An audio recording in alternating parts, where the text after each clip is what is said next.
3 जून की रात थी। गिरधरपुर की हवाएं जैसे जलती हुई सांसें छोड़ रही थीं। रात के 12:30 बजे भी तापमान 39 डिग्री था।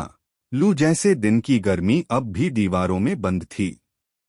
शेखर, जो कस्बे के इकलौते रेडियो स्टेशन में काम करता था, अपने कमरे में लेटा हुआ पंखे की बेकार कोशिशों को महसूस कर रहा था। तभी ठक ठक, दरवाजे पर किसी ने दस्तक दी। शेखर चौंक पड़ा। इतनी रात को कौन हो सकता है? उसने दरवाजे की तरफ देखा। कमरे की लाइटें बंद थीं, बस बाहर गलियारे में एक पीली सी बल्ब की रोशनी थी, जो दरवाजे के नीचे से छनकर अंदर आ रही थी। फिर से ठक ठक। अब की बार दस्तक धीमी थी, लेकिन और डरावनी। उसने धीरे से उठकर दरवाजे के पास जाकर पूछा, कौन है? कोई जवाब नहीं। तीसरी बार ठक। अब उसकी सांसें तेज हो गईं। उसने धीरे से दरवाजा खोला, पर सामने कोई नहीं था। बस गलियारा और दूर से आती गर्म हवा की सरसराहट। लेकिन जैसे ही उसने दरवाजा पूरा खोला, एक कागज का टुकड़ा अंदर उड़ता हुआ आया और उसके पैरों से चिपक गया। उसने झुककर उसे उठाया। कागज पर सिर्फ एक लाइन लिखी थी, तुम्हें गर्मी में पसीने से नहीं, मौत से डरना चाहिए। 4 जून सुबह 9 बजे। शेखर पूरी रात सो नहीं पाया। वो कागज की पर्ची उसके तकिए के नीचे रखी थी और हर बार जब उसकी आंख लगती, एक अजीब सपना आता। एक सूना गली, एक गुमनाम आवाज और वही वाक्य। सुबह होते ही शेखर अपने काम पर चला गया। वो गिरधरपुर रेडियो स्टेशन का इकलौता एंकर था, जो सुबह 9 से दोपहर 2 तक लाइव शो करता था। रेडियो ऑन किया, माइक चालू हुआ। नमस्कार गिरधरपुर, आप सुन रहे हैं 89.3 FM और मैं हूं आपका दोस्त शेखर, गर्मियों की इन तपती दोपहरों में आपके साथ। तभी कर माइक में कुछ गड़बड़ी हुई। शेखर ने फिर बोलने की कोशिश की, तो चलिए शुरू करते हैं आज का पहला गाना। लेकिन तभी माइक से एक धीमी, डरावनी फुसफुसाहट सुनाई दी, शेखर, तुम अगला हो। शेखर की रगों में बिजली दौड़ गई। उसने तुरंत माइक बंद किया, कंट्रोल रूम देखा, पर वहां कोई नहीं था। वो अकेला था, हमेशा की तरह। उसने रिकॉर्डिंग चेक की, आवाज कहीं रिकॉर्ड नहीं हुई थी। क्या वो आवाज उसकी कल्पना थी, या कोई जानबूझकर खेल खेल रहा था? और वो कौन था जिसने रात को पर्ची छोड़ी थी? शाम के 4 बजे। शेखर को रेडियो स्टेशन की बिल्डिंग के बाहर कुछ अजीब लगा। एक गर्म धूप में तपती सड़क पर एक लाल लकीर खींची हुई थी, जैसे खून हो। वो लकीर रेडियो स्टेशन की पिछली दीवार से शुरू होती थी और धीरे धीरे पास की एक सुनसान गली की ओर जाती थी। शेखर ने डरते हुए उस लकीर का पीछा करना शुरू किया। गली में कदम रखते ही उसे लगा जैसे हवा का तापमान और बढ़ गया हो। पसीना उसके पूरे शरीर से बह रहा था, पर उसका ध्यान उस खून जैसी लकीर पर था।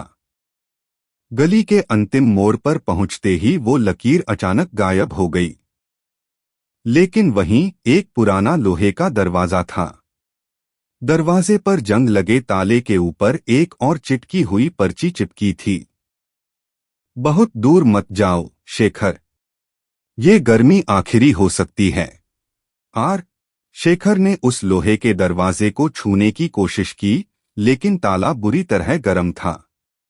अंदर से जैसे कोई सांस ले रहा हो, भारी, गर्म और धीमी। उसे लगा जैसे कोई उसकी मौजूदगी महसूस कर रहा हो। अचानक उसे पीछे से किसी के कदमों की आवाज सुनाई दी। उसने पलटकर देखा, कोई नहीं था। वो दौड़कर स्टेशन वापस आया और उस रात उसने अपने कमरे का हर ताला, खिड़की और रोशनदान बंद कर लिया। दरवाजा अपने आप खुला और एक आवाज आई, ताला नहीं लगाओगे, शेखर? अब देर हो चुकी है। अगली सुबह शेखर अपने बचपन की कुछ तस्वीरें खोजते हुए एक पुराना ट्रंक खोलता है। गर्मी की वो रात, जब रघुवीर लापता हुआ।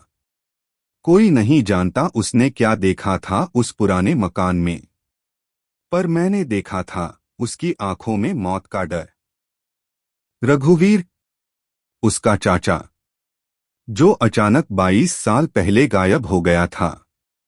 वही साल, वही गर्मियां। शेखर को अब यकीन हो गया, ये सब उसी का सिलसिला है।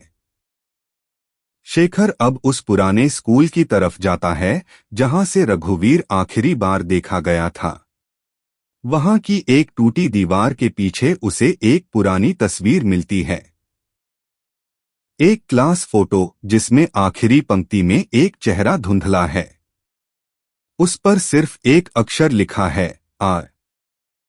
वहीं दीवार पर खून से लिखा हुआ मिलता है, वापस मत आना। गर्मी में जो गया लौटा नहीं। शेखर अब स्थानीय पत्रकार रिया से मिलता है, जो सालों से गिरधरपुर की अनसुलझी घटनाओं की खोज कर रही थी। रिया उसे अपनी डायरी दिखाती है। हर 11 साल में जून के महीने में एक व्यक्ति लापता होता है। कभी सबूत नहीं मिलता। गर्मियों की तपिश में कुछ जलता नहीं, कुछ छुपता है। शेखर पूछता है, क्या तुम जानती हो आर कौन है? रिया डरती है और कहती है, अगर मैं जानती मैं जिंदा नहीं होती। रिया और शेखर रेडियो स्टेशन के नीचे बने बंद तहखाने में जाते हैं। वहां दीवारों पर पुराने खून के निशान हैं और एक रिकॉर्डिंग मशीन जो अपने आप चल रही होती है। रिकॉर्डिंग में वही आवाज गूंजती है, हर आवाज का जवाब होता है। और इस बार जवाब तुम हो, शेखर। रिया अचानक गायब हो जाती है। तहखाना बंद हो जाता है और शेखर अकेला। शेखर अब पागलपन की हद तक पहुंच चुका है। वो हर दिशा में आर को ढूंढता है, लेकिन आर एक व्यक्ति नहीं, एक परछाई है, एक साया जो उन लोगों पर गिरता है जिन्होंने कुछ छुपाया है। रिया की डायरी के आखिरी पन्ने में लिखा होता है, गर्मी सब कुछ उजागर करती है, सच्चाई भी, खून भी, मौत भी। शेखर अब पुरानी सरकारी फाइलों में पाता है कि रघुवीर कोई और नहीं, वही था जिसने स्कूल में एक बच्चे की गलती से हत्या कर दी थी और फिर खुद गायब हो गया। वो बच्चा आर था, रवि। रवि कभी मरा नहीं।